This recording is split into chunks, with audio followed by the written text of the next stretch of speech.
ছিল না? এখানে একটা বাবু ছিল? আচ্ছা, সো এ বি সি ছিল, এফ ছিল, তারপরে তোমাদের একটা টাইমিং ডায়াগ্রামের কথা বলে দিয়েছিলাম আমি, নাকি?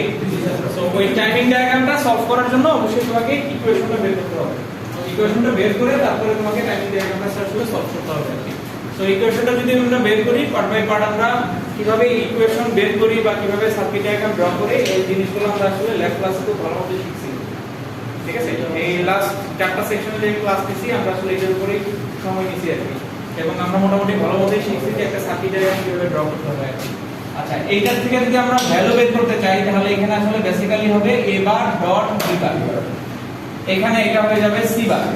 ঠিক আছে, দেন এখানে যেটা হয়ে যাচ্ছে, এইখানে যেহেতু একটা বার আছে, নট আছে, তার মানে পুরোটার উপরে বার হবে a বার ডট b বার, তার উপরে বার, যেহেতু এটা আমাদের অর এর অপারেশন c বার, যেহেতু এখানে নট আছে তার মানে পুরোটার উপরে বার। বিষয়টা হবে এইরকম আর কি।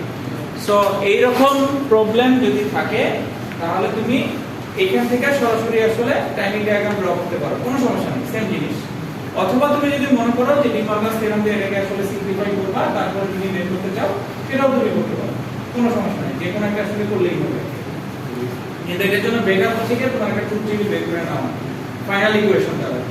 আচ্ছা, এই ধরনের ইকুয়েশন যখন আমরা সিম্পলিফিকেশনে যাব, আমরা গতদিন ডি মরগানস থিওরেম সম্পর্কে একটু বলছিলাম যে ডি মরগানসের আসলে দুটো থিওরেম আছে, সেই থিওরেম দিয়ে আমরা আসলে এই ধরনের প্রবলেমগুলোকে আসলে সিম্পলিফাই করতে পারি। স্যার হচ্ছে কি সার্কিট বলে আছে ভাইয়া বলে বলে একদিন থেকে কথা বলি, কোন অফিস থেকে বলে আসছে? আমি নাম দিয়ে নাম নিয়ে তোমাকে আমি দিচ্ছি কি? আমি কোন অফিসে বলছো তুমি? স্যারের নাম দিয়ে না, স্যারের নাম নেওয়া যাবে তো হবে না, তোমাকে এখানে ঢুকতে দিচ্ছে কে? আচ্ছা, সো এই ধরনের প্রবলেম যখন আমরা সলভ করব, আমরা আগে বড় বারটাকে খেয়াল করতে হবে, যেটা তুমি ভুলটা করছো, বড় বার আগে ভাঙাইতে হবে। মাঝখানে তুমি এখন দেখছো যে এবার বিবার তার উপরে বার আছে, আমি এটা ভাঙাই ফেলি, হবে না, ভুল সেটা। আগে যে বড় বারটা আছে সেই বারটাকে ভাঙাইতে হবে, তারপরে তোমাকে তারপরের বারে আসতে হবে আর কি। অবভিয়াসলি তোমাকে এটা সলভের জন্য আগে এরকম ভাবে চিন্তা করতে হবে, bar dot C double bar, আগে উপরের বড় বার ভাঙাইতে হবে, ভিতরের বার ভাঙাইলে কিন্তু কাজ হবে না, এটা ভুল হবে, এইজন্য তোমার ভুল হইছে। ঠিক আছে, দেন এখান থেকে বোঝাই যাচ্ছে a bar dot b bar dot c, simple হয়ে গেছে। ওকে, দেন এখন এটা দিয়ে তোমার আসলে যে টাইমিং ডায়াগ্রাম আছে সেই টাইমিং ডায়াগ্রাম আমরা অ্যাপ্লাই করলে আসলে হয়ে যাবে। এবং অবভিয়াসলি টাইমিং ডায়াগ্রামের ব্যাপারটা এরকম ও যেভাবে করতে আর কি, আমি ক্লাসেও দেখাইছি যে অবশ্যই দাগ টেনে নিতে হবে, দাগ টেনে নিয়ে তারপরে কিন্তু করবা, কেউ দাগ টেনে না নিয়ে হঠাৎ করে করা শুরু করবা না। ঠিক আছে, অবশ্যই খাতায় তুলবা, কলাম ওয়াইজ যেখানেই তোমার ভ্যালু চেঞ্জ হচ্ছে সেখানে তুমি একটা দাগ টেনে নিবা এবং তারপরে সেটা আসলে সলভ করবা। হ্যাঁ, পেন্সিল দিয়ে, হ্যাঁ পেন্সিল দিয়ে তো তুমি পুরো খাতা নিয়ে आंसर করতে পারো, কোনো সমস্যা নেই, এটার কোনো মানা আছে নাকি? কোনো কলমে আর কোনো সমস্যা নেই।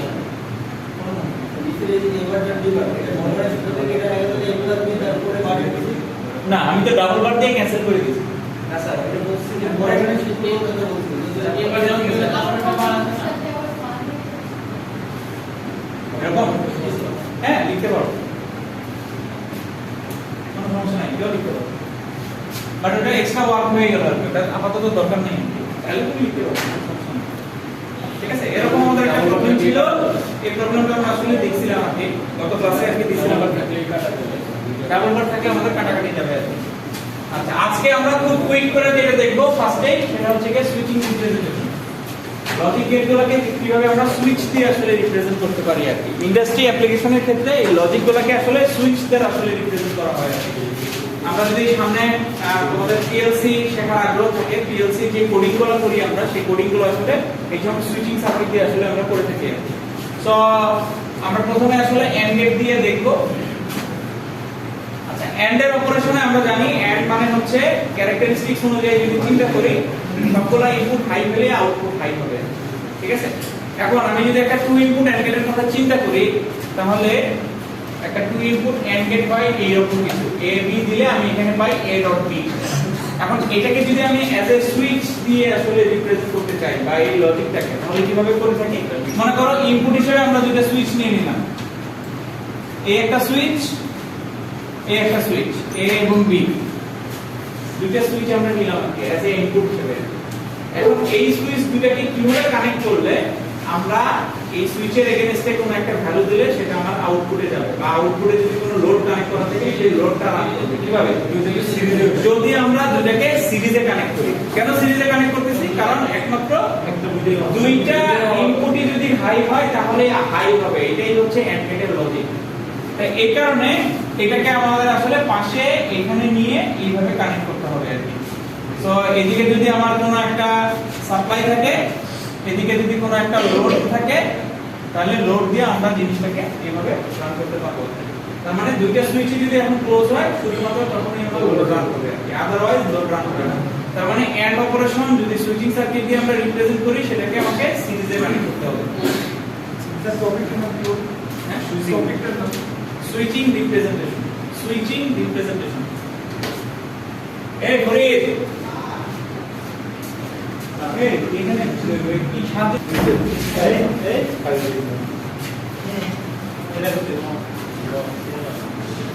আচ্ছা, সো এটা গেল আমাদের এন্ড অপারেশন। এখন আসি আমরা অর অপারেশনে। অর কি ছিল আমাদের? যে কোনো একটা ইনপুট হাই হলে আউটপুট হাই হবে। তো খুব স্বাভাবিক, জেনারেল সেন্সে কেউ যদি ইঞ্জিনিয়ার নাও হয়ে থাকে সেও বুঝতে পারবে এরপরটা সিরিজের কাজ করে বলছি, বাকি আছে প্যারালাল, এই প্যারালালই হবে, ঠিক আছে? কিন্তু আমি প্যারালাল কানেকশনটা কিভাবে দিব? প্যারালাল কানেকশনটা হয় আসলে এইভাবে, নিজেদের মধ্যে প্যারালাল করতে এইরকম। একটা বন্ধুলা একটা বন্ধু। হ্যাঁ, এইভাবে হবে আর কি। প্যারালাল কানেকশনটা হবে এইভাবে, নিজেদের মধ্যে প্যারালাল হবে আর কি। সেটা হচ্ছে কি আমাদের অরের অপারেশনের ক্ষেত্রে। অর কে যদি আমরা রিপ্রেজেন্ট করি, তাহলে এন্ড কে যদি রিপ্রেজেন্ট করতে চাই সুইচ দিয়ে সেটা হবে সিরিজ, অর কে যদি রিপ্রেজেন্ট করতে চাই তাহলে সেটা হয়ে যাবে প্যারালাল। ওকে, এখন আসো নট গেট। বেসিক তো আমাদের তিনটা গেটই আছে, and or not. So not গেটের ক্ষেত্রে কি হবে? নট গেটের ক্ষেত্রে বেসিক্যালি যেটা হয়, লোডের সাথে প্যারালাল থাকে। এক্স্যাক্টলি বিষয়টা আসলে লোডের সাথে প্যারালাল থাকে, লোডের সাথে আমরা এটাকে প্যারালাল করি। বাট এখানে একটা ইস্যু আছে, ইস্যুটা হচ্ছে এটা, যদি আমরা এটাকে ক্লোজ করি এটা হয়ে যাবে শর্ট। শর্ট হয়ে গেলে তো আমাদের লোড নষ্ট হয়ে যাবে, তাই না? লোডে যেটা থাকবে সেটা নষ্ট হয়ে যাবে। এই কারণে নট গেটের জন্য এইখানে এক্সট্রা আরেকটা সুইচ ইউজ করা হয় অ্যাজ এ প্রোটেকশনের জন্য। প্রোটেকশন পারপাসে এখানে আরেকটা রিলে বা সুইচ ইউজ করা হয়। বাট বেসিকটা হচ্ছে লোডের সাথে সে প্যারালাল থাকবে। নট গেটের যে সুইচটাকে আমরা আসলে নিব, এটার সাথে এটা থাকবে ভাইস ভার্সা আর কি। এটা ক্লোজ হলে এটা ওপেন হয়ে যাবে, এটা ওপেন হলে এটা ক্লোজ হয়ে যাবে, ঠিক আছে? কি আরেকটা কি সেটা কি কথা হচ্ছে আরেকবার প্লিজ। কোন কথাটা? একটা বন্ধু আরেকবার বলা হবে। আচ্ছা, সেটা হচ্ছে নট গেটের কথা বলতেছিলাম। নট গেট হচ্ছে কি অলওয়েজ আমাদের লোডের সাথে প্যারালাল থাকবে। কিন্তু ব্যাপারটা কি হচ্ছে, মনে করো লোডের সাথে প্যারালাল আমি বললাম, ওকে? সো প্যারালাল করলে জিনিসটা কি হচ্ছে যে এখন এটা ওপেন আছে, আমাদের ব্যাপারটা কি, নট গেট মানে হচ্ছে 0 হইলে 1 হবে, 1 হইলে 0 হবে আর কি। তার মানে 0 মানে হচ্ছে সুইচ আমার ওপেন আছে। সো সুইচ যদি ওপেন থাকে আমাদের লোড কাজ করার কথা, সেটাই আমরা বলতে চাচ্ছি নটের অপারেশনের মাধ্যমে। সো সুইচ ওপেন থাকলে আমার লোড কাজ করবে, বোঝাই যাচ্ছে এখানে, ঠিক আছে? একটা ক্লোজ সার্কিট হয়ে গেছে আমাদের। কিন্তু যদি আমি এই সার্কিটটাকে এখানে ক্লোজ করে দেই তাহলে যেটা হয়ে যাচ্ছে, এটা হয়ে যাচ্ছে শর্ট। সো শর্ট হয়ে গেলে খুব স্বাভাবিকভাবে এটার এগেইনস্টে শর্ট তুমি কিছু দিচ্ছ, তখন আমাদের লোডটা নষ্ট হয়ে যাওয়ার খুব বেশি সম্ভাবনা, খুব বেশি সম্ভাবনা না, আসলে নষ্ট হয়ে যাবে, ঠিক আছে? তো সেইটার জন্য আমরা যেটা করি, এটার সাথে এখানে সিরিজে একটা সুইচকে অ্যাড করি আর কি, ঠিক আছে? জাস্ট প্রোটেকশন ফর লোড, লোডের প্রোটেকশনের জন্য আমরা এই সুইচটাকে আসলে ইউজ করি। এবং এইটার সাথে এটার রিলেশনটা কি? রিলেশনটা হচ্ছে কি ভাইস ভার্সা। এটাকে যদি আমি ক্লোজ করি এটা হয়ে যাবে ওপেন, এটাকে যদি ক্লোজ করি এটা হয়ে যাবে ওপেন। এটার সাথে এটা হচ্ছে কি ভাইস ভার্সা, সব সময় থাকবে, ওকে? এটা গেল আমাদের নট গেট। তাহলে এন্ড অর আর নট। নেক্সট আসি আমরা ন্যান্ড গেট। ন্যান্ড গেট কি করব বোঝাই যাচ্ছে, লোডের সাথে প্যারালাল থাকবে বাট তারা নিজেদের মধ্যে থাকবে সিরিজ। ন্যান্ড গেট, ন্যান্ডের কথা বলতেছি, লোডের সাথে প্যারালাল থাকবে বাট নিজেদের মধ্যে থাকবে সিরিজ। সো টু ইনপুট বিশিষ্ট যদি হয় এরকম দিতে হবে, সেটা হচ্ছে কি NAND gate. This is NAND gate, ঠিক আছে? ঠিক আছে স্যার এই ক্ষেত্রে স্যার বোলিং তো ভালো হচ্ছে না, বোলিংটা একটু ভালো করতে হবে স্যার আজকে না কালকে খেলা দেখতে হবে তো, আরে কি বলো, খেলা দেখতে হবে না, বাংলাদেশ হারলেও তো খেলা দেখতে হবে। বোলিং প্র্যাকটিস করবা, ভালো করে ক্রিকেট খেলতে পারো? ভালো আছে, তোমাদের 201 ম্যাচের সাথে একদিন ক্রিকেট খেলতে হবে।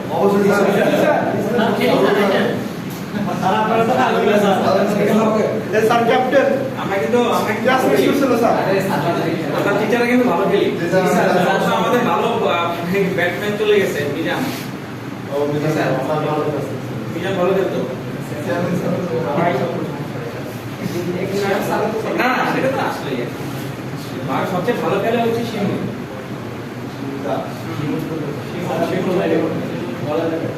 মোটামুটি সব দিকেই আছে।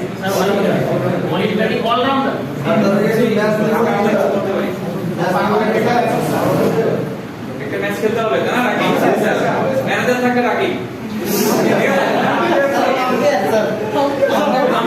ম্যানেজার সাপ্লাই দিতে হবে না,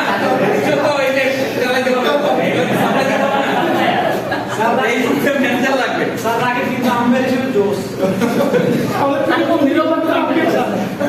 ঠিক আছে, আমরা থাকবো ম্যানেজার একবার থাকতে পারে, ম্যানেজার ওকে ম্যানেজারই লাগে।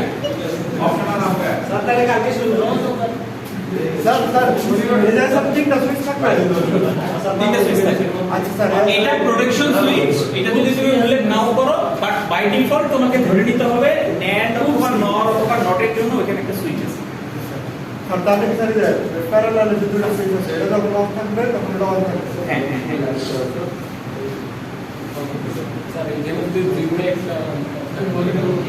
যে কোনো একটা যদি অন হয়, একটা তো অফ আছে, এটা তখন ক্লোজ থাকবে। যদি দুইটাই আমার ক্লোজ হয়ে যায় তখন এটা ওপেন হয়, যদি দুইটাই ক্লোজ হয়ে যায় তখন এটা ওপেন হবে অটোমেটিক। সিস্টেমটা এইভাবে করা থাকবে। ওকে, নরের ক্ষেত্রে কি হবে, এই প্যারালালই হবে, বাট নিজেদের মধ্যে লোডের সাথে প্যারালাল হবে এবং নিজেদের মধ্যে সে প্যারালাল হবে। নরের ক্ষেত্রে নিজেদের মধ্যে প্যারালাল হবে।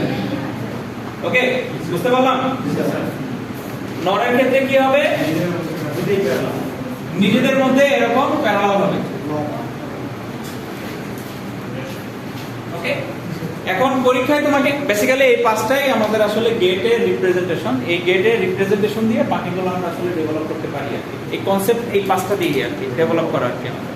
আচ্ছা, এখন পরীক্ষায় যদি তোমাকে এরকম একটা কোশ্চেন দিয়ে দেই যে AB প্লাস CD বা এটা তুমি সুইচিং সার্কিটের মাধ্যমে হচ্ছে গিয়ে রিপ্রেজেন্ট করো, সুইচিং সার্কিটের মাধ্যমে। ছবি পড়ো দেখি, ট্রাই করো।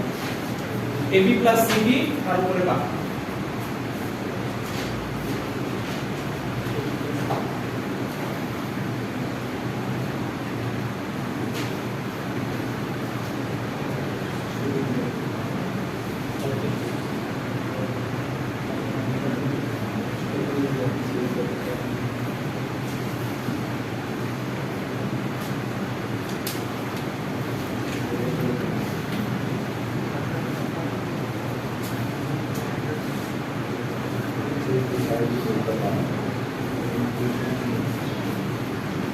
একটা হবে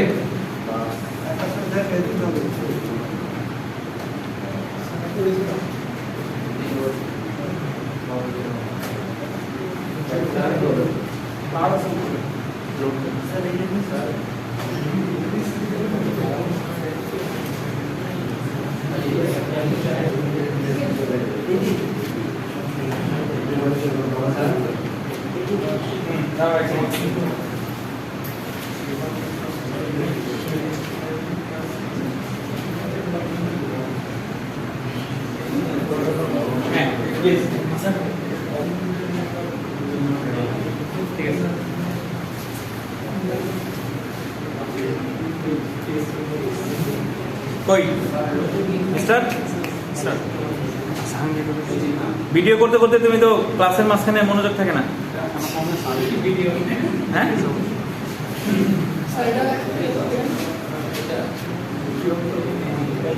এটা আবার হয় না, কিন্তু ওই যে ওর মতো হইতে হবে, ওইটা আর এটা একটু মিনিং ডিফারেন্ট হয়ে গেছে। খেয়াল করে দেখো, কারণ কি এই যে এতটুকু গ্যাপ না দিলে তুমি যখন এটার সাথে কানেক্ট করতেছো, এটা আলাদাভাবে প্যারালাল হয়ে যাচ্ছে, আলাদাভাবে লোডের সাথে প্যারালাল হচ্ছে, কিন্তু এই রেজাল্টটা এটার সাথে প্যারালাল হতে হবে। এটা মানে আঁকা এই আঁকার মধ্যে কিন্তু পার্থক্য আছে, মিনিং চেঞ্জ হয়ে গেছে। এটা কিন্তু সেফটি সিস্টেম হ্যাঁ দিতে পারো। সেফটি সিস্টেম তুমি সবসময় ইউজ করো যখনই তুমি নট ইউজ করতেছো। স্যার সেফটি সিস্টেম কি স্যার ম্যান্ডেটরি? ম্যান্ডেটরি নটের ক্ষেত্রে, শুধুমাত্র নট অপারেশনে যখন যাচ্ছ, মানে সেটা ন্যান্ড হোক, সেটা নর হোক, সেটা নট হোক, যেহেতু এখানে আমার নটের অপারেশন আছে তুমি ইউজ করো। স্যার অনেক বইতে স্যার এটা দেখলাম না তো স্যার। হ্যাঁ অনেক বইতে এটা নাই, মানে এটা আসলে বাই ডিফল্ট ইউজ করা হয় দেখে অনেক জায়গায় এটা দেওয়া হয় না। ঠিক আছে, তাহলে এটা আমাদের কি হবে? খুবই সিম্পল, আমরা বোঝাই যাচ্ছে এখানে আমাদের কি হচ্ছে, এ আর বি হচ্ছে এন্ড, তার মানে হবে A B series, CD and CD হবে সিরিজ, দুইটা রেজাল্ট আছে অর এর মাধ্যমে, তার মানে দুইটা হবে প্যারালাল, এবং পুরোটা আছে আবার নটের মাধ্যমে, তাহলে সেটা হবে লোডের সাথে প্যারালাল। ওকে,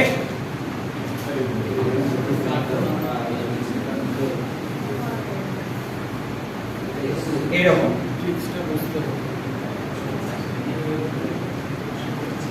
এরকম ঠিক আছে। কেউ যদি ভুলে ওই যে ভুলটা ও করছে, কেউ যদি ভুলে এইভাবে ড্র করো, এটা কিন্তু মিনিং চেঞ্জ হয়ে যাবে। এইভাবে হবে না কিন্তু, এইভাবে কিন্তু হবে না, এটার মিনিং কিন্তু চেঞ্জ হয়ে গেল, কারণ এটা দেখো এখন ইন্ডিভিজুয়ালি দুইটা প্যারালাল হয়ে গেছে লোডের সাথে, তার মানে এটা আর ওই ইকুয়েশন সেম জিনিস না। না এভাবে হবে না, ওটা ভুল হবে, ওটা হয় নাই, ওটা a plus b into c plus d।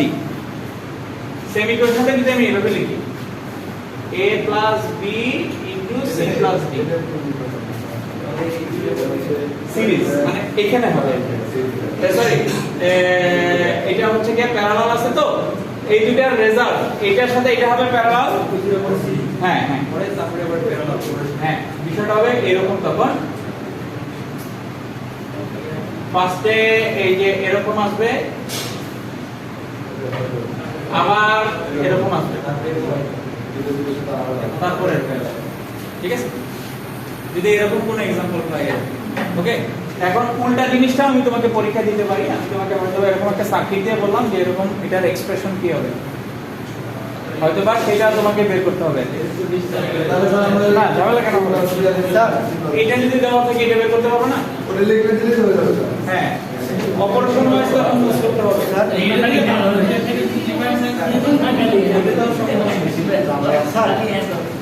Sir এরকম একটা एग्जांपल তোমার কোশ্চেন ব্যাংকে দেওয়া আছে। আর আঁকাই দিবি। হ্যাঁ হ্যাঁ কোশ্চেন ব্যাংকে ওই ধরনের একটা एग्जांपल দেওয়া আছে, যে সার্কিট দেওয়া আছে, তুমি ইকুয়েশনটা বের করো, ওটা দেখলে পাবা। এই ধরনের एग्जांपल আসলে বইতে নাই, ডিজিটাল ডিজাইন বইয়ের এক্সারসাইজে একদম লাস্ট একটা প্রবলেম আছে 2 নাম্বার চ্যাপ্টারে, ওইখানে দেওয়া আছে একটাই প্রবলেম 2 নাম্বার চ্যাপ্টারে। ঠিক আছে, তবে মোস্টলি আমরা ফলো করতেছি এখন ডিজিটাল ফান্ডামেন্টাল বইটাকে, ডিজিটাল ফান্ডামেন্টাল বই থেকেই কভার করব আর কি আমরা ম্যাক্সিমাম দিন। প্রশ্ন কি ওইটাই দিবেন, কোশ্চেন বানাই দিব। স্যার ওই প্যাটার্ন স্যার মনে সিরিয়াল আমাদের সিরিজ আছে নট, তারপরে লোডের সাথে প্যারালাল আছে, ক্লাসের ফ্যাক্টর ক্লাস এই দুটো প্যারালাল আছে, ও নিজেদের মধ্যে প্যারালাল আছে, ক্লাসের কেন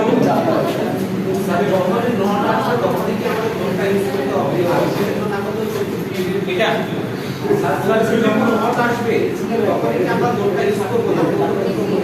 লোড না এইটা না, লোড তো কমন সবকিছুর জন্য। হ্যাঁ হ্যাঁ হ্যাঁ তোমার যদি এটা এরকম না হইতো তাহলে আবার কিন্তু ডিফারেন্ট হয়ে যেত, যখন এই জিনিসটা চলে আসতো এইখানে লোডের সাথে প্যারালাল থাকবে, লোডের সাথে প্যারালাল পার্ট থাকলে প্যারালাল, পার্ট থাকলে সিরিজ না। ঠিক আছে, সো এটা আমাদের একদম মানে হ্যান্ডস অন ইন্ডাস্ট্রিয়াল অ্যাপ্লিকেশন। তুমি ইন্ডাস্ট্রি অটোমেশনে যাও, অটোমেশনের বেসিক এই সুইচিং সার্কিটের এই রিপ্রেজেন্টেশন দিয়ে শুরু হবে আর কি। পিএলসি কোডিং করা শুরু করলেও তোমার এইভাবে লজিক দিয়েই পিএলসি কোডিং করতে হয় আর কি। ঠিক আছে, এই লজিক মেইনটেইন করে কখন তুমি অ্যাড করবা, অর করবা, কখন নট করবা, সেই অনুযায়ী আসলে তোমাকে ড্র করতে হয় আর কি। পিএলসি নিয়ে যদি কারো আগ্রহ থাকে তাহলে তোমরা যদি দেখো তাহলে এটার সাথে মিলাতে পারবে। সো এতটুকুই আমাদের সুইচিং সার্কিট নিয়ে, এর বেশি আমরা অ্যাডভান্স লেভেলে যাচ্ছি না আর কি। অ্যাডভান্স লেভেলে গেলে সেটা আবার অন্য টপিকে চলে যেতে হবে। আমি জাস্ট বেসিকটা তোমাদেরকে দেওয়ার চেষ্টা করলাম। আচ্ছা, নেক্সট আমরা ইউজ করব হচ্ছে বুলিয়ান অ্যালজেব্রা থেকে।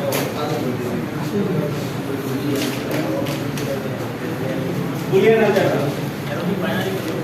সো বুলিয়ান অ্যালজেব্রা জিনিসটা কি? কিছুই না, জাস্ট আমাদের বুলিয়ান মানে বাইনারি দিয়ে আমাদের কিছু রুলস, ল, থিওরেম আছে, সেগুলো আমাদের বুলিয়ান অ্যালজেব্রা দিয়ে আমরা সলভ করি এবং মানে ইউজ করি আর কি। আর আমাদের গতদিনে যে দেখছিলাম যে আমাদের কমপ্লেক্স সার্কিটকে কিভাবে আমরা আসলে সিম্পল সার্কিটে নিয়ে আসতে পারি, সেগুলো কিছু ওই যে রুলস, লর মাধ্যমে আমরা নিয়ে আসতে পারি আর কি। সেইটার জন্য আমরা আসলে বুলিয়ান অ্যালজেব্রাটাকে ইউজ করি। বুলিয়ান অ্যালজেব্রা হচ্ছে কি আসলে বাইনারি ম্যাথমেটিক্স, এতটুকুই, আর কিছুই না। আচ্ছা, এখানে আমাদের কিছু ল থাকবে, কিছু রুলস আছে, আর কিছু থিওরেম আছে। কিছু না, একটাই থিওরেম, সেটা হচ্ছে De Morgan's theorem. Already De Morgan's theorem সম্পর্কে আমরা কিছু আইডিয়া নিয়ে নিয়েছি আর কি। সো একটা থিওরেম সম্পর্কে আমাদের মোটামুটি কাজ শেষ থাকি। এখন শুধু আমরা ল গুলো দেখবো, রুলস গুলো দেখবো। ল গুলো খুব সিম্পল টাইপের ল, খুব ডিফিকাল্ট কোনো ল না। প্রথম যে লটা আছে সেটাকে আমরা বলি হচ্ছে কি কমিউটেটিভ ল।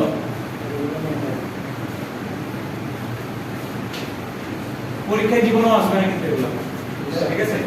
কয়টা ল আছে, এই ল এর এক্সপ্লেনেশন কি, এগুলো জীবনেও আসবে না। এটা বোঝার জন্য বলতেছি, কারণ এটা কনসেপ্টটাকে তোমার সিম্পলিফিকেশনের ক্ষেত্রে অ্যাপ্লাই করতে হবে। এই কনসেপ্টটা এই জন্যই বুঝাইতেছি। আচ্ছা, কমিউটেটিভ লতে কি বলছে যে তুমি অর এবং এন্ড দুইটা অপারেশনের ক্ষেত্রে আমাদের কমিউটেটিভ ল প্রযোজ্য হবে। অর এবং এন্ড দুইটা অপারেশনের ক্ষেত্রে। শুধু আমি অর এর অপারেশন দিয়ে দেখাচ্ছি। মনে করো কোনো টু ইনপুট বিশিষ্ট অর গেটকে যদি আমি এভাবে রিপ্রেজেন্ট করি, a + b, এভাবে যদি রিপ্রেজেন্ট করি, তাহলে যে আউটপুট আসবে, ইনপুট দুটোকে যদি আমি ইন্টারচেঞ্জ করি, ইন্টারচেঞ্জ b এর জায়গায় a আর এর জায়গায় b লিখি, তাহলে যে আউটপুট আসবে দুইটা আউটপুট হবে সেম। তার মানে এটাকে লেখা যায় এইভাবে, ঠিক আছে? a + b R b + a কি করলাম, ইনপুট দুটোকে জাস্ট ইন্টারচেঞ্জ করে আমি এখানে লিখলাম। এটার জন্য যে আউটপুট পাবো, এটার জন্য সেম আউটপুট পাবো। এটাকে আমরা বলতেছি কমিউটেটিভ ল, ঠিক আছে? এটাও কেউ আবিষ্কার করছে, জাকারিয়া করলে তো তুমি হয়ে যাবে। আগে কেন করবো স্যার? রাখছে তোমাদের জন্য চিন্তা ভাবনা কিছু রাখছে, বের করতে হবে তো। সো এটা আমাদের অর এর জন্য যেমন প্রযোজ্য, এন্ড এর জন্য সেম ভাবে প্রযোজ্য। আমরা যদি ab নেই এন্ড এর জন্য, ab এর জন্য যে আউটপুট রেজাল্ট পাবো, b এর জন্য সেম আউটপুট রেজাল্ট পাবো। এটাকে আমরা বলতেছি কমিউটেটিভ ল। জাস্ট ইনপুটটা ইন্টারচেঞ্জ করতেছি, আর কিছুই না। সেটা এখন দুটো ইনপুট হোক, তিনটা, চারটা, পাঁচটা, ডাজন্ট ম্যাটার। এটা সবগুলো ইনপুটের জন্যই আসলে এই লটা আসলে অ্যাপ্লিকেবল হবে। সেকেন্ড লটা হচ্ছে, এটাকে বলি আমরা অ্যাসোসিয়েটিভ ল। অ্যাসোসিয়েটিভ ল। আচ্ছা, অ্যাসোসিয়েটিভ লটা কি জিনিস? এটা হচ্ছে গিয়ে এগেইন অর অথবা এন্ড দুইটা অপারেশনের জন্যই প্রযোজ্য। ইন্ডিভিজুয়াল কিন্তু আমি বলতেছি, এটা হয় অর অপারেশন অথবা এন্ড অপারেশন, যেটা মিক্স আপ কিন্তু কিছু বলি নাই আমি, ঠিক আছে? আলাদা আলাদা ভাবে বললাম। এটার ক্ষেত্রেও তাই, অর অথবা এন্ড। কি বিষয়টা? যদি আমরা কোনো কিছু এইভাবে লিখি, ঠিক আছে, a প্লাস ব্র্যাকেট দিয়ে b প্লাস c, এর মানে কি? মানেটা হচ্ছে এটা অর অপারেশন, দুটো অপারেশন, ঠিক আছে? তার আগে তুমি কি করবা, b প্লাস c কিন্তু ভ্যালুটা বের করবা, কারণ আমরা জানি যে ব্র্যাকেটের কাজটা আগে করতে হয়, ঠিক আছে? সো তুমি যখন সার্কিট ডেভেলপমেন্ট করবা, তখন আগে b প্লাস c আগে অর দিয়ে আগে অর করে নিবা, সেই রেজাল্টের সাথে a কে অর করবা। সেটা করলে আমি যে আউটপুট রেজাল্ট পাবো, যদি ব্র্যাকেটের পজিশন চেঞ্জ করি, আমি কথার কথা a plus b plus c লিখি, তাহলে যে আউটপুট পাবো, দুটো আউটপুট আসলে সেম হবে। এটাকে আমরা অ্যাসোসিয়েটিভ ল বলে থাকি। সিম্পল জিনিস, একদমই সিম্পল জিনিস, ঠিক আছে? যদি আমরা ব্র্যাকেটের পজিশন চেঞ্জ করি, তাহলে সেই ক্ষেত্রে আউটপুটের ভ্যালুর কোনো পরিবর্তন আসবে না। ব্র্যাকেটের পরিবর্তন খালি চেঞ্জ করতেছি, পজিশনটা চেঞ্জ করতেছি। ব্র্যাকেট c প্লাস a, এটা কেবল লেখা যেতে পারে a প্লাস c ওকে। তাহলে সেটা ক্ষেত্রে বোঝা যাচ্ছে ফার্স্টে a প্লাস b কে আমার বের করতে হবে, সেই রেজাল্টের সাথে c কে অর করতে হবে। এখানে a প্লাস c কে আগে অর করতে হবে, সেই রেজাল্টের সাথে b কে অর করতে হবে। এটাই বোঝা যাচ্ছে সবগুলোর জন্য আমার আউটপুট ভ্যালু চেঞ্জ হবে, মানে সেম হবে। ওকে, সেম জিনিসটা আমার কি এন্ড গেটের ক্ষেত্রে প্রযোজ্য। এন্ড গেটের ক্ষেত্রে প্রযোজ্য হবে। 3 নাম্বারটা হচ্ছে কি আমাদের ডিস্ট্রিবিউটিভ ল। ডিস্ট্রিবিউটিভ ল, এই ডিস্ট্রিবিউটিভ লটাই আমরা বেশি ইউজ করব আমাদের সিম্পলিফিকেশনের ক্ষেত্রে। লটা কি বলছে? ডিস্ট্রিবিউট করে দিতে হবে, বোঝাই যাচ্ছে কথাটা? আপনারা ডিস্ট্রিবিউট করে দিব। কি ডিস্ট্রিবিউট করে দিব? যদি আমার কোনো এরকম অপারেশন থাকে, এন্ড এবং অর এর মিক্স আপ থাকে, এখানে আমি এখন এন্ড এবং অর কে মিক্স আপ করতেছি। যদি আমার এরকম কোনো মিক্স আপ থাকে, তাহলে এটাকে আমরা যেটা করতে পারি, এটাকে আমি দুইটা ইনপুটের সাথে এন্ড অপারেশনের মাধ্যমে নিয়ে যেতে পারি আর কি, মানে গুণ করে দিতে পারি ab প্লাস ac। এই যদি এরকম কোনো বিষয় থাকে, তাহলে আমরা এন্ড এর মাধ্যমে দুইটা ইনপুটকে আসলে রিপ্রেজেন্ট করতে পারি এবং উল্টা ভাবেও আসতে পারি। এখানে ক্ষেত্রে আমরা a কে কমন নিতে পারি, ঠিক আছে? হ্যাঁ, নরমাল যোগবিয়োগের মতোই আর কি, বাট অপারেশন দিয়ে চিন্তা করতেছি আমরা, অর অপারেশন বা এন্ড অপারেশন দিয়ে চিন্তা করতেছি, সিম্পল বিষয়, ঠিক আছে?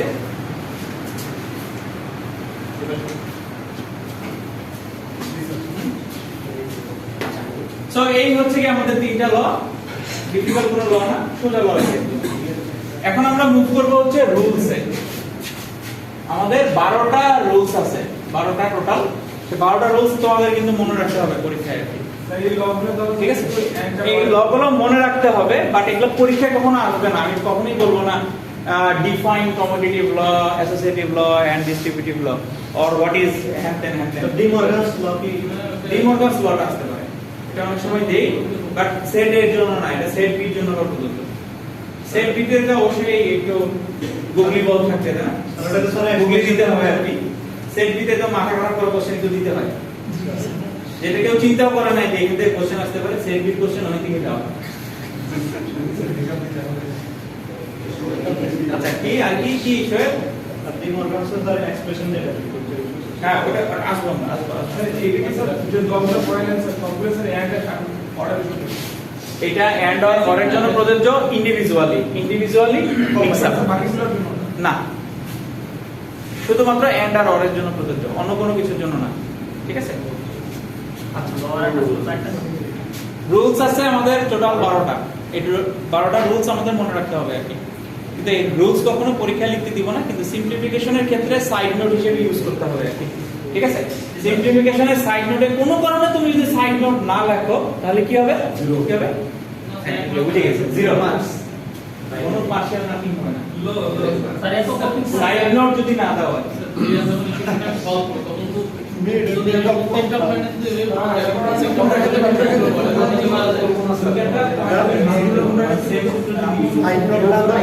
ইম্পর্টেন্ট পয়েন্টগুলো না দিলে হবে না, সাইজ না দিলে কপি করছে আর কি কপি করে না। আমরা যেমন যে অনেক সময় মাঝখানে লাইন বোঝাই, আবার অনেক সময় যেটা হয় যে অনেকে যুক্তি থাকে। আমি যেভাবে চিন্তা করছি, মানে সিম্পলিফিকেশনটা আসলে বিভিন্ন ভাবে হয়ে যাবে। তুমি হয়তো বা তোমার যুক্তি দিয়ে আমাকে বোঝানোর চেষ্টা করতেছো, কিন্তু তোমার যুক্তিতে তুমি যদি সাইড নোট না দাও, আমি তোমাকে জেনে দিই, কিন্তু তুমি আসলে হয়তো বা সেখানে পাঁচ মার্ক ডিজার্ভ করতেছো।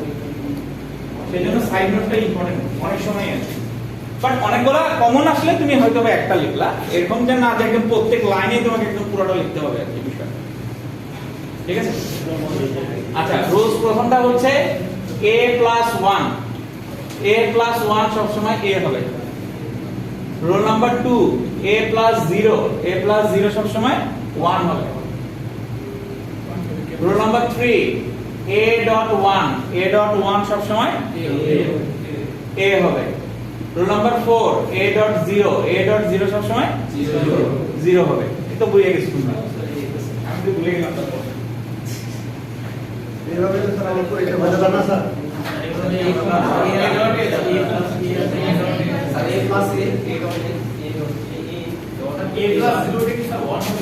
আচ্ছা, এখানে একটু সিরিয়াল ব্রেক করে ফেলছি। a.0 = 0 আর a.1 = a। 5 নাম্বার হচ্ছে a + a = a। 6 নাম্বার হচ্ছে a + a bar = 1। 7 নাম্বার হচ্ছে a.a = a। 8 নাম্বার হচ্ছে a.a bar = 0। 9 নাম্বার হচ্ছে a double bar = a। 10 number হচ্ছে a + ab = a। 11 নাম্বার হচ্ছে a plus a bar b equals to a plus b a plus b, হ্যাঁ শুধু a plus b, sorry. 12 নাম্বারটা হচ্ছে a plus b into a plus c equals to a plus bc।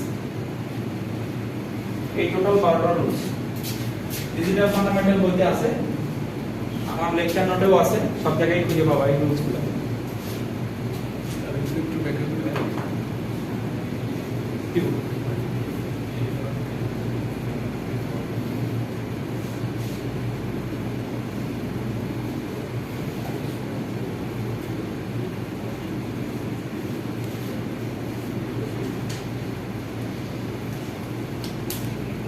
আচ্ছা, এই 12টা rules অবশ্যই তোমাদের লাগবে এবং পরীক্ষার সময় তুমি রুল 1, রুল 2, রুল 3 এভাবেও লিখতে পারো, অথবা যে রুলটা আছে সেটা তুমি অ্যাজ এ সাইড নোট হিসেবে লিখতে পারো।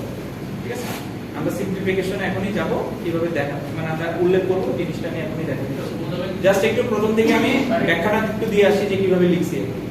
সেটা হচ্ছে a + 1 = a। কিভাবে লিখছি তুমি খেয়াল করো, a এর ভ্যালু তুমি যাই দাও না কেন সেটাই আসবে, সেই ভ্যালু আসবে। 0 দিলে 0 + 1 = 1 আসবে, অথবা না কি হলো তাহলে আমি ভুলে গেছি, a + 1 = 1 হবে, তাহলে ওটা বাটা লিখে ফেলছি।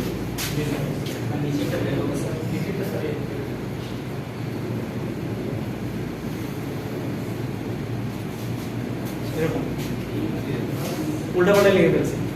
সো a + 0 = a, তার মানে a এর ভ্যালু তুমি যাই দিবা না কেন, 0 যদি দাও 0 + 0 = 0 হয়, 1 + 0 = 1 হয়, তার মানে a যা দিচ্ছ অ্যাকচুয়ালি তাই ভ্যালু হচ্ছে। সেই যুক্তিতে আসলে এখানে a লেখা যায়। ঠিক আছে, এর পরিবর্তে এটা কিন্তু এখানে জাস্ট একটা স্যাম্পল লেটার আর কি। এখানে a এর পরিবর্তে b c d e f g a যাই হোক না কেন এই রুলসটা অ্যাপ্লিকেবল হবে আর কি। আচ্ছা, অনেক সময় যেটা হয় এখানে এর পরিবর্তে তোমার a বার আসতে পারে, তাই না, a বার + 0। সো a বার + 0 = কিন্তু হবে a বার। সেম যুক্তিতেই আসলে বলা যায় a বার + 0 আসলে a বার হবে, যদি এই রুলসের মধ্যে নাই। ওকে, a + 1 = 1 হবে। কিভাবে, এর ভ্যালু তুমি 0 ধরো, 0 + 1 = 1 হবে, 1 + 1 = 1 হবে। তুমি যাই, তার মানে যে কোনো ইনপুটকে তুমি 1 দ্বারা যোগ করো না কেন তার রেজাল্ট সবসময় 1 হবে। a.0 = 0 হবে। কিভাবে, 0.0 মানে 0, 1.0 মানে 0, অলওয়েজ 0ই আসবে। তার মানে একটা জিনিস বোঝা যাচ্ছে যে আমার এন্ড অপারেশনের ক্ষেত্রে কোনো ইনপুট যদি আমার 0 থাকে আমার আউটপুট 0 হবে, ওই আরেকটা ইনপুটের দিকে আমার তাকানোরই দরকার নেই। ঠিক আছে, এই যুক্তিগুলো আমরা ইউজ করব যখন আমরা ডিজাইনিং এ যাব আর কি। এই লজিকগুলোকে ইউজ করে আমরা কিছু ডিজাইনিং এ যাব আর কি, ডিজাইনগুলোকে করব আর কি। a.1 = হবে আমাদের a, সেম ভাবে ব্যাখ্যা দেওয়া যায় a + a = a। এটা আমাদের ইম্পর্টেন্ট একটা বিষয়, দুইটা ইনপুট যদি সেম হয় আউটপুট আমার ওই ইনপুটটাই হবে। ঠিক আছে, এটা একটা কিন্তু খুব যুক্তিপূর্ণ একটা জিনিস আর কি। a + a বার = 1 হবে। এটা আমরা আজকের ক্লাসে করব না, নেক্সট ক্লাসে যে আমরা দেখব যে এটা দিয়ে আমরা আমাদের বুলিয়ান এক্সপ্রেশনটাকে স্ট্যান্ডার্ড ফর্মে কিভাবে আমরা নিয়ে যাই আর কি, যেটা দিয়ে আমরা আসলে পরবর্তীতে কার্নো ম্যাপ করা শিখব আর কি। ঠিক আছে, এই তখন আমরা এই জিনিসটাকে অ্যাপ্লাই করব, a + a বার। তার মানে কোন ইনপুট এবং তার কমপ্লিমেন্টকে যদি একসাথে তুমি অর করো তাহলে তার রেজাল্ট হবে 1। a.a = a হবে। ঠিক আছে, a.a বার = 0 হয়, তার মানে দেখো কমপ্লিমেন্টকে যদি আবার এন্ড করো রেজাল্ট হবে 0, প্লাস করলে হয় 1, আবার কমপ্লিমেন্টকে এন্ড করলে হয় 0। এই দুটো যুক্তি কিন্তু ইম্পর্টেন্ট জিনিস। ঠিক আছে, দুটো জিনিস ইম্পর্টেন্ট জিনিস, পরীক্ষায় মনে রাখতে হবে। কোনো কারণে যদি তুমি ভুলে যাও এইভাবে যুক্তি দিও, আউটপুটটা কি হবে তুমি কিন্তু বের করে নিতে পারবে। ঠিক আছে, তুমি জাস্ট a এর ভ্যালু বসাবা, বসায় তুমি দেখবা আসলে আউটপুটটা কি আসছে। তাহলে তোমার কোনো কারণে যদি এখানে কনফিউশন মনে হয় যে আসলে আমি তো ভুলে গেছি a.0 মানে কি আসলে a ছিল না 1 ছিল না 0 ছিল, ভুলে গেছি, তুমি জাস্ট ভ্যালু বসাইলেই তুমি তখন বুঝে যাবে যে আউটপুটটা আসলে কি আসছে। 9 নাম্বার a ডাবল বার, এটা আমি আগেও বলছি যে পরপর দুটো নট গেট থাকলে তোমার অরিজিনাল রেজাল্টটাই বের করে গেছে। 10, 11, 12 এর জন্য আলাদা ব্যাখ্যা আছে, এর মুখে মুখে আমরা ব্যাখ্যা দিব না, এটার জন্য আমরা আসলে সলভ করে দেখাবো আর কি, কিভাবে জিনিসটা লেফট হ্যান্ড সাইড আর রাইট হ্যান্ড সাইড ইকুয়াল হয় আর কি। 10 নাম্বারটা সোজা দেখেই বোঝা যাচ্ছে কিভাবে সলভ হবে। এবার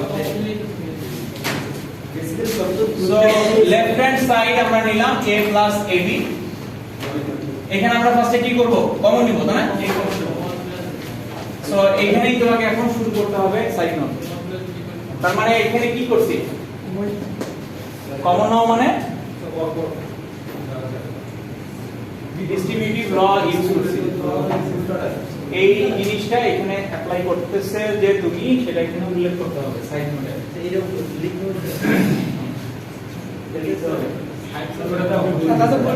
না এটা আমি বুঝবো না তোমার খাতা দেখে যে ও লেখা নেই ও খাতা দেখে তুমি লেখো নাই এটা একটা বিষয় আরেকটা হচ্ছে যে এইটা সলভ আসলে ডিফারেন্ট ওয়েতে হইতে পারে আমি যেভাবে করছি সেভাবেই একদম ইউনিক সলভটা না তোমারও কোনো যুক্তি থাকতে পারে সেই যুক্তিটা তুমি সাইড নোট দিলে আমি বুঝতে পারবো আদারওয়াইজ তো বুঝতে পারবো না স্যার যদি স্যার এটা আমরা লয় স্যার আমাদের কমন নিতে পারে এই স্যার সেটা আমাদের নোট করে দিতে হবে হ্যাঁ হ্যাঁ হ্যাঁ এটা তোমাকে উল্লেখ করতে হবে এটা তো নরমাল ঠিক আছে তাহলে কেমনে বুঝবো তুমি আরেকজনের খাতা দেখে লেখো নাই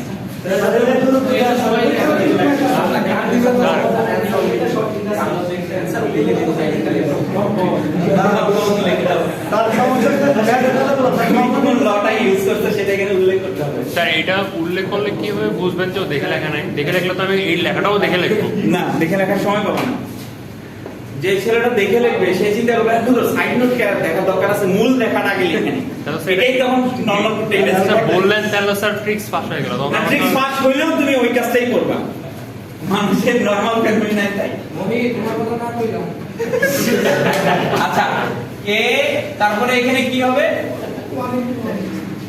a plus 1 equals to আমাদের 1 হয় দেন এটা মানে হচ্ছে কি এইটা এটা রুলস হচ্ছে কি এইটা ওকে তো এই হচ্ছে রাইট হ্যান্ড সাইড তো কিন্তু স্যার b + 1 = 1 টুর্নামেন্ট যেটা ওই সূত্র না আমি ইউজ করছি যে সূত্রটা সেইটাই লিখব আমি সূত্র ইউজ করছি a plus 1 তো আমি এটাকে ডিলিট করব হিসাবে সংকেত ছিল পরে পরে যেটা বলতে b + 1 = ওইটা দিয়ে না আমি আমার মূল সূত্র দিলাম যেটা আছে এই না ভুলে যাবে না এইগুলো তুমি মনে রাখতে পারো অথবা তুমি যখনই এই কোশ্চেনটা লিখতেছো তুমি এই রুলস গুলো আগে সাইডে লিখে নিবা হ্যাঁ হ্যাঁ সব করো ওই কারণে সাইড নোটে আমি যদিও বলতেছি এরকম কিন্তু এরকম না সাইড নোটে আমি যদি এ পাস মিলে যাই ঠিক আছে 11 নাম্বারটা এখন নিজেরা ট্রাই করো 11 নাম্বার ওই ক্লাস ফেল করতে পারে নাই দেখি তোমরা পারো কিনা ওই ক্লাস মানে সেকশন এ 11 নাম্বারটা দেখি করো দেখি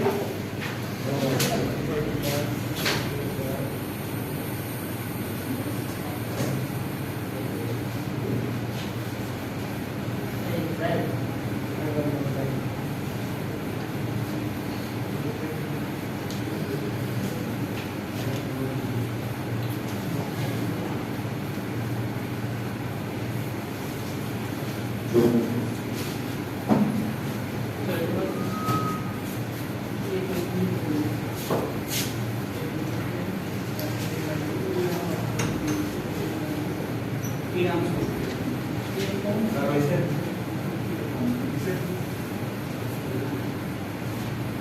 হয়ে গেছে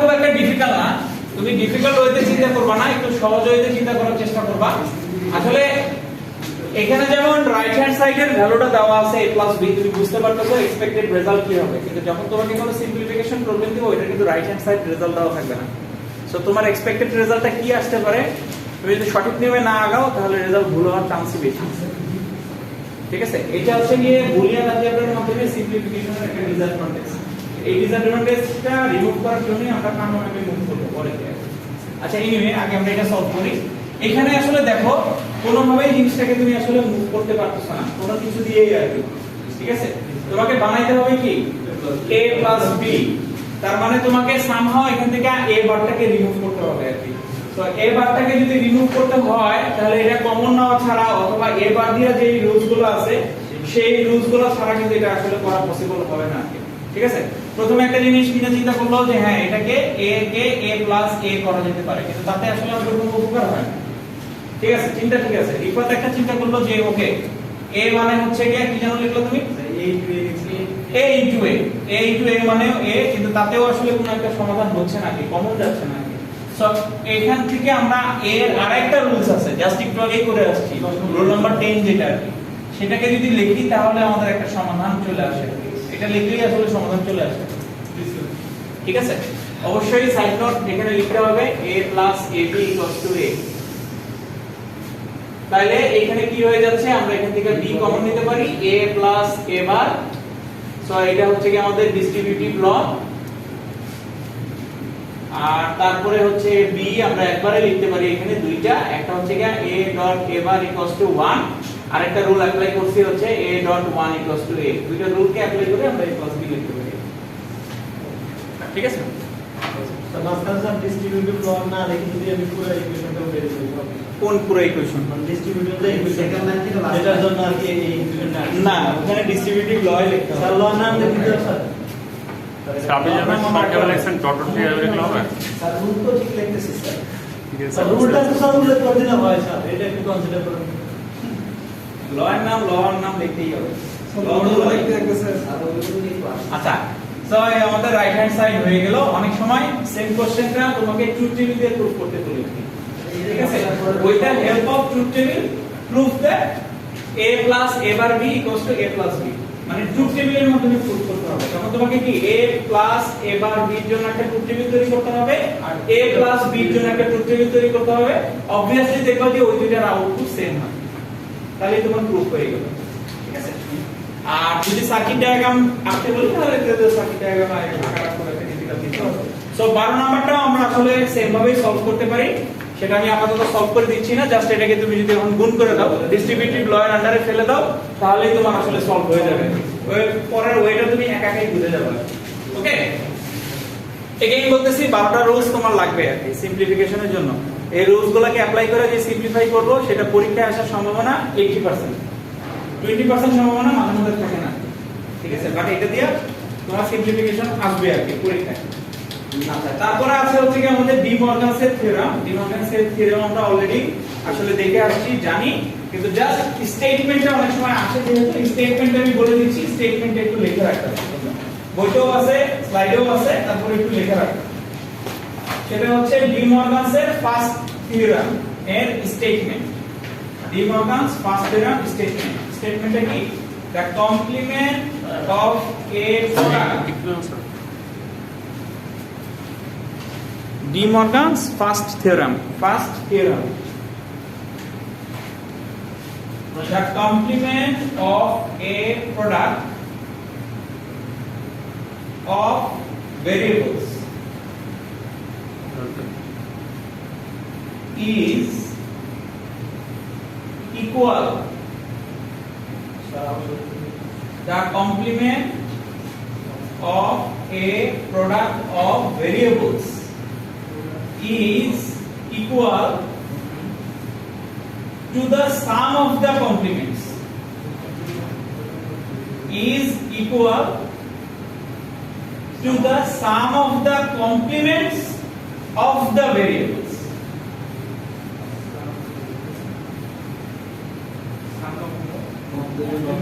Complements of the variables. ঠিক আছে, আবারও বলি, the complement of a product of variables। এখানে ভেরিয়েবল দ্বারা আসলে ইনপুটটাকে ইন্ডিকেট করতেছে। তারপরে এটা কি স্যার ইনপুট হিসেবে নাকি নরমালি? হ্যাঁ হ্যাঁ, এটা স্যার a মানে হচ্ছে একটা ইনপুট, ওটাকে অ্যাজ এ ভেরিয়েবল হিসেবে এখানে ইন্ডিকেট করতেছে। the complement of a product of variables is equal to the sum of the complements of the variables। so এটা লেখাটা কি হবে? a dot b whole bar equal to a bar plus b bar. a dot b whole bar, এটা বলা যায় sir, sell this sir দেখতে পারো size করে বাড়িয়ে দিলে বুঝতে পারবো? সমস্যা নেই। হ্যাঁ, কাইন্ড অফ সেরকমই আর কি কনসেপ্টটা আছে। আমরা তো সাইন চেঞ্জ করতেছি আসলে, অপারেশন চেঞ্জ করতেছি আসলে, এন্ড থেকে ওরে যাচ্ছি এরকমই। So a dot b whole bar equal to a bar plus b bar. ঠিক আছে, এটা হচ্ছে কি ফার্স্ট থিওরেমের ক্ষেত্রে। সেকেন্ড থিওরেমটা কি হবে? জাস্ট এটার opposite, the complement of a sum of variables. উপরের লেখাটাই খালি প্রোডাক্টের জায়গায় সাম হবে, এই আর the complement of a sum of variables is equal to the product of the complements of the variables. তো সেন্সটা কোথায় বললেন না? সামের জায়গা প্রোডাক্টের জায়গায় সাম হবে, বাকি সব এসএম লেখা।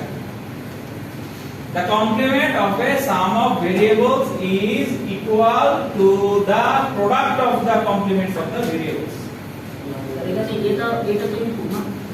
এ একটা ইনপুট, ভ্যারিয়েবল মানে এখানে ইনপুটটাকে ইন্ডিকেট করতেছে। সো এটা হবে a + b whole bar equal to a bar dot b bar. ঠিক আছে?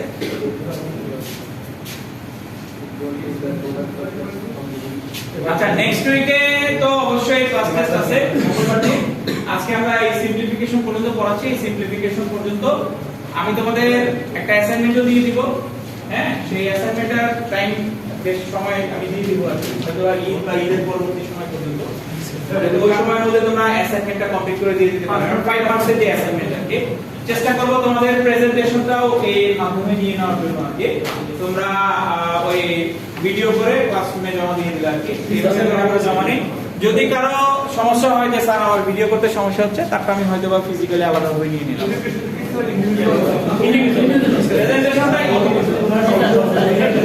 ঠিক আছে, এগুলো আমি গুগল ক্লাসরুমে আপলোড করবো আর কি, কল করবো, ওখানে তোমরা দিতে পারবে গুগল ক্লাসরুমে। অ্যাসাইনমেন্টও গুগল ক্লাসরুমে জমা দিতে হবে। না, তোমার ডেডলাইন হয়তো বা ঈদের পর পর্যন্ত থাকে, ক্লাস শেষ হয় নাই। এর মাঝখানে আমি আপডেট তো দিচ্ছি, এখনো ক্লাসের অনেক কিছু বাকি আছে। দেখো স্যার, রওনা দিয়েছি স্যার সিটির জন্য স্যার বলেন স্যার। কোশ্চেনের কোনো প্যাটার্ন নেই। যা পড়াইছে এর মধ্যে থেকে কোনো কোশ্চেন আছে?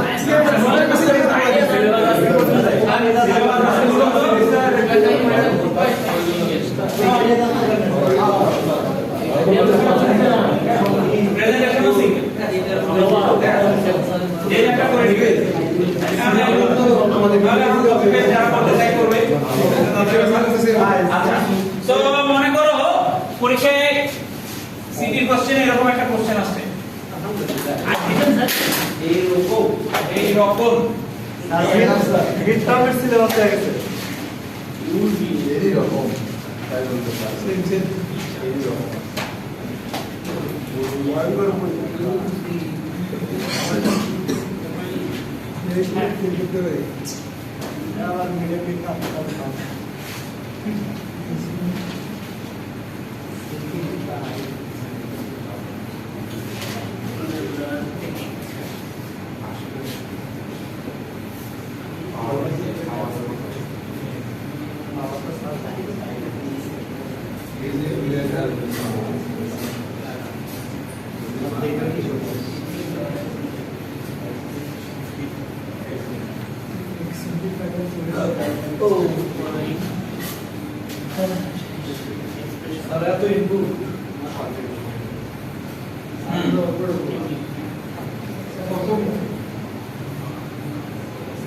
সো এটা তোমাকে বুলিয়ান অ্যালজেব্রা টেকনিক, তার মানে রুলস, ল, থিওরেম যা আছে সবই এটার মধ্যে আছে আর কি। এটা দিয়ে সিম্পলিফাই করতে হবে আর কি। হ্যাঁ, এখানে আসলে বোঝা যাচ্ছে এটা ডি মর্গানস থিওরেম দিয়ে আমাদের সলভ করতে হবে। তাহলে ডি মর্গানসের আগে যেটা একদম বড়টা আছে সেটা দিয়ে আসলে শুরু করতে হবে। ওকে, সেই বড়টার মাঝখানে গ্যাপ কোন জায়গাটায় তোমরা দেখে বুঝতেছি যে দেখো এইটা যেহেতু একটা বারের আন্ডারে আছে, তার মানে এতটুকু হচ্ছে কি আমাদের একটা হবে আর এতটুকু একটা হবে। তার মানে যদি আমরা এটাকে ধরে রাখি x আর এটাকে ধরি y, তাহলে x + y হোল বার, এরকম বিষয়। দেন ওইটাকে চিন্তা করে আমাদের এভাবে ভাগাইতে হবে। ওকে, করো, দেখো পারতেছো কিনা।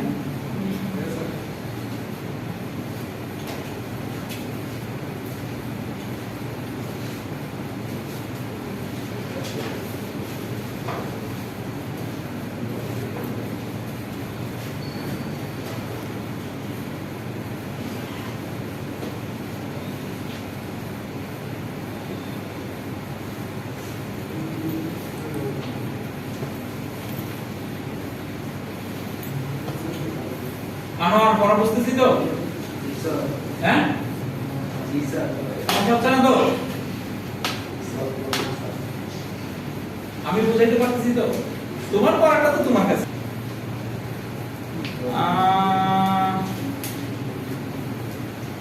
এখন আমি একটা ব্র্যাকেট দিয়ে দিতে হবে না? স্যার আমি কোনো জিনিস সাইড দিয়ে দিতে হবে এইভাবে সাইড দিয়ে দিতে হবে।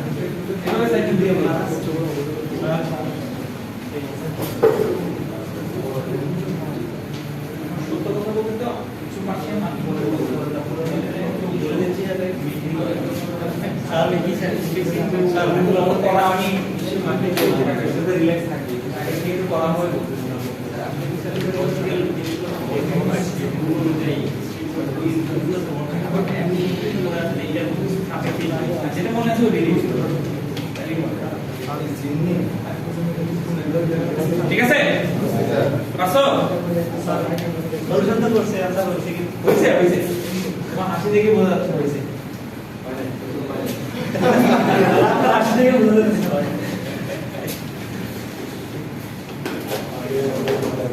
আচ্ছা কি করব আমরা আমরা x y দুইটা জিনিসকে ধরে নিচ্ছি আর কি আলাদা তার মানে আমাকে এখানে কি লিখতে হবে a b c bar double বার এইটা একটা অংশ গেল মাঝখানে আমার ডট হবে প্লাসের পরিবর্তে ডট হবে আর এই পাশে একটা অংশ চলে গেল e f বার বা তার উপরে বার বার কোনটা কোনটা দিচ্ছো এটা খেয়াল রাখতে হবে মানে ওদের এটা উল্টাপাল্টা হলে নিচে সলিউশন আসলে সমস্যা হয়ে যায় দেন আমরা বুঝাই যাচ্ছে যে এটা ডাবল বার আছে ঠিক আছে আমরা এটা মূলত আসলে ডি মর্গানসের সেকেন্ড যে থিওরামটা ছিল সেটা দিয়ে ভাঙাইছি তোমার যদি সেটা মনে না থাকে তুমি এইভাবে লিখে দাও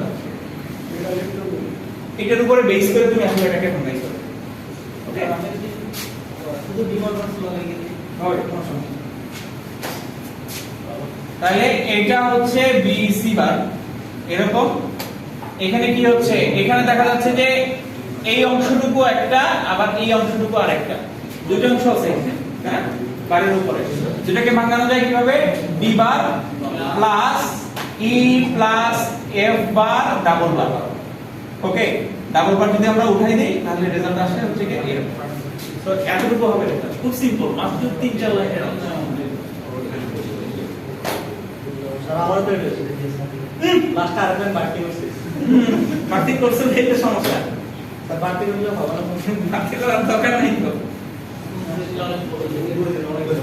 আচ্ছা ডিজিটাল ফান্ডামেন্টাল যে বইটা আছে সেই বইয়ের প্রবলেম নাম্বার 4.9 4.10 4.11 4.12 অবশ্যই ক্লাস টেস্টের জন্য দেখবা 4.9 4.10 4.11 4.12 ঠিক আছে ওইখানে প্রবলেম প্রত্যেকটা করা আছে एग्जांपल সো তোমাকে পরীক্ষায় সিম্পলিফিকেশন দিলে এই টাইপেরই কোন একটা সিম্পলিফিকেশন দিব আর কি এগুলা যদি তুমি করো তাহলে পরীক্ষাটা পাবা ওইটাই দিব না তো ওই চারটা সলভ করলেই তুমি পারবা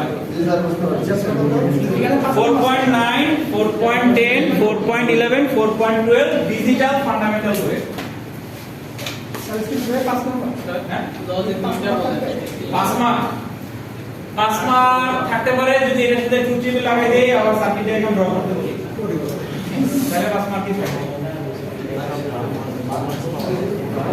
একটা প্রশ্ন দিয়ে তো পরীক্ষায় তোমার হয় 3টা অথবা 4টা কোশ্চেন থাকবে ছোট বড় কোশ্চেন মিক্স আপ থাকবে পরীক্ষায় এইখানে যা করাইছি এই সব রিলেটেড কোশ্চেন হয়তো একটা সিম্পলিফিকেশন অথবা একটা সার্কিট দিয়ে বললাম যে এটা ট্রুথ টেবিল ড্র করো অথবা একটা ইকুয়েশন দিয়ে বললাম একটা সার্কিট ড্র করো অথবা একটা কনভার্সন তৈরি করতে বলো অথবা টাইমিং ডায়াগ্রাম এই রিলেটেড কোশ্চেন নিয়ে এর বাইরে অন্য কিছুই না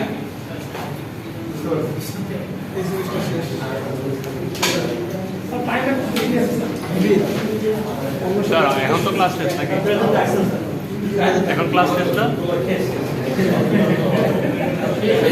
ভিডিও